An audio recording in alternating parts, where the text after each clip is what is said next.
Hey there, Marina here. Yesterday I had one of the most beautiful days I've had in a very long time. I went to the beach. It's an hour and a half away from where I live, and it was a perfectly sunny day with beautiful clouds.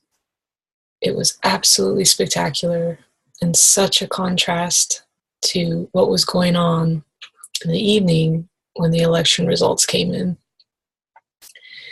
I found out that things were turning toward Trump on my way home from the beach. So I was blissfully unaware all day about the tensions and the energy that people were feeling. And I was very delighted to know that all is well. I've had this really deep sense of wellness. I did a video about it a little bit ago, my last video that I posted. But I'm just really surprised that actually through most of this, how calm and good I feel. Except this morning, what's interesting is that these sensations in my neck and in my chest, this tightening is happening all morning since I've been reading all these posts on Facebook, since I've been reading other people's panic and worry and fear and anxiety. Since I've been really feeling other people's grief, meaning I read and I can empathize with their grief, and I start to feel it myself.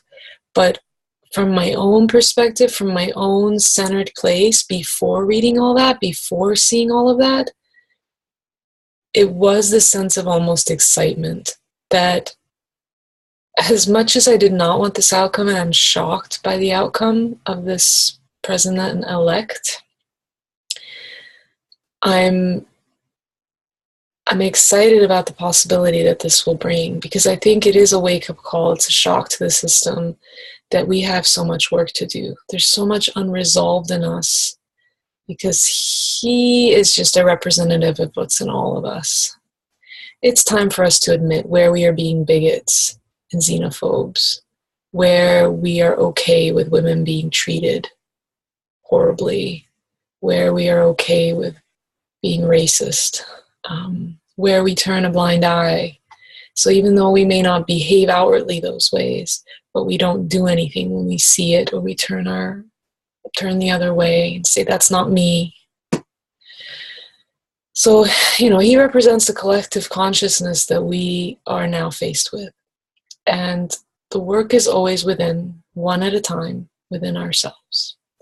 So where are we going to face and fully admit where we are just as bad? There might be areas in your life that be really hard to admit, where you judge others based on what they look like, based on their sex, based on their preference for other genders, or gender fluidity, whatever you are judging, even subtly, can you catch yourself?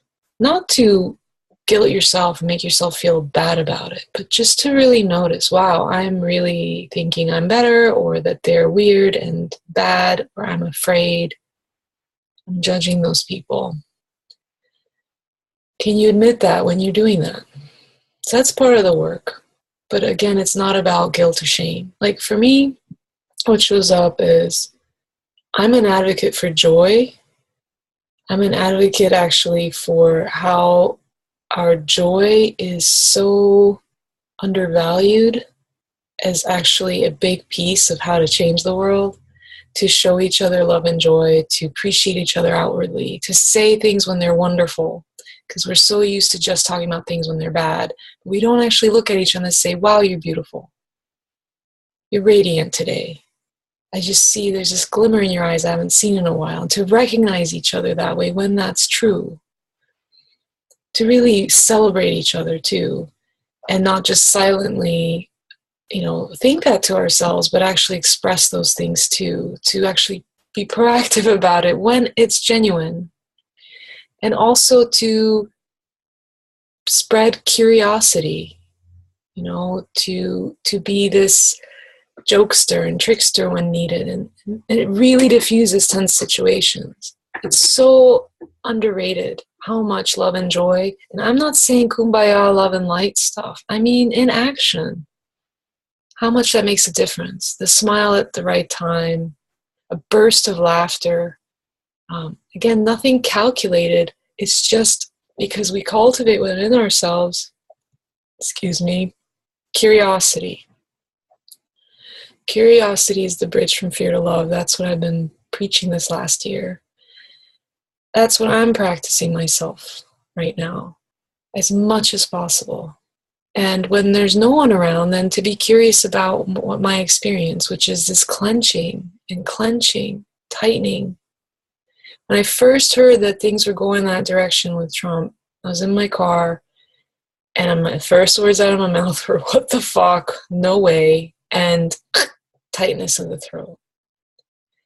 And that's it. So other than that, things relaxed.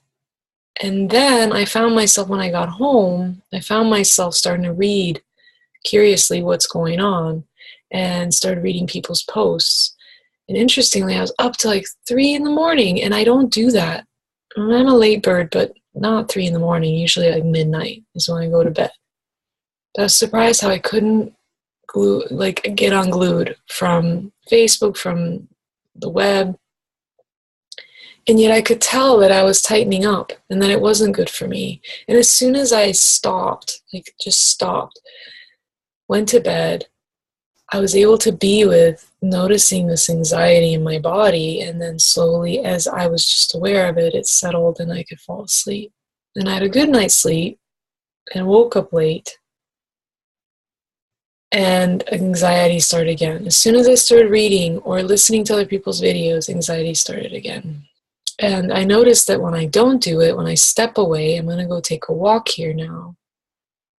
When I step away, all is well. There's this grounded buzzing in my body that is not affected, and all is well.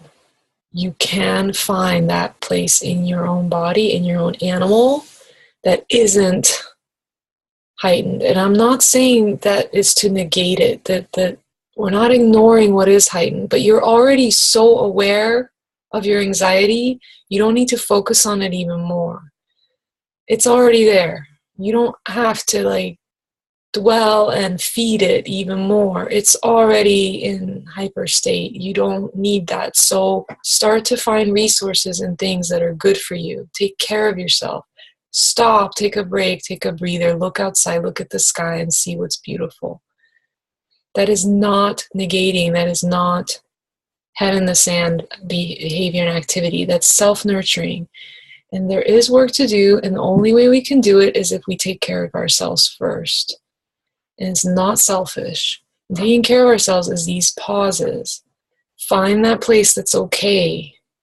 One simple practice I do is check my feet, the bottom of my feet. Do they care? Does the sensation at the bottom of my feet, does that sensation care about any of this? Or is it just there?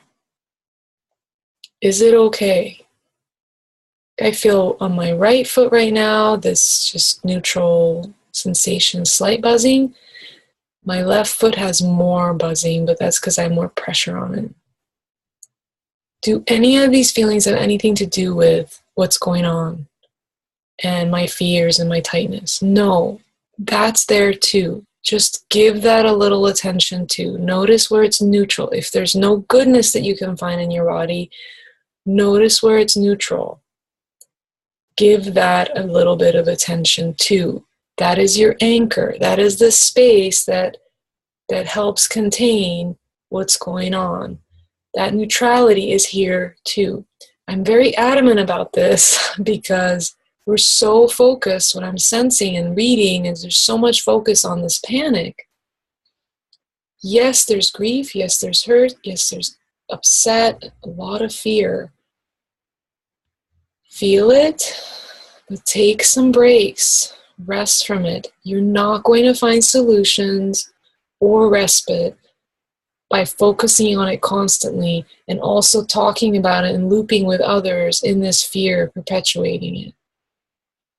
Have the day, deal with what you're dealing with, but take little momentary breaks and notice what's okay. Take note, make a note, okay, Oh, my house is clean. I'm grateful for that. That's okay. There's food here. That's okay. I ate too much chocolate. Oh, well, that's okay. So whatever is okay too, just give that a little time and attention as a break. And just do that for yourself. And breathe.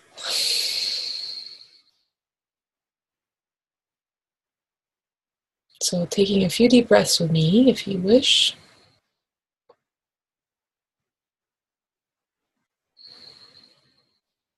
I love you. Be well. Everything is going to be okay.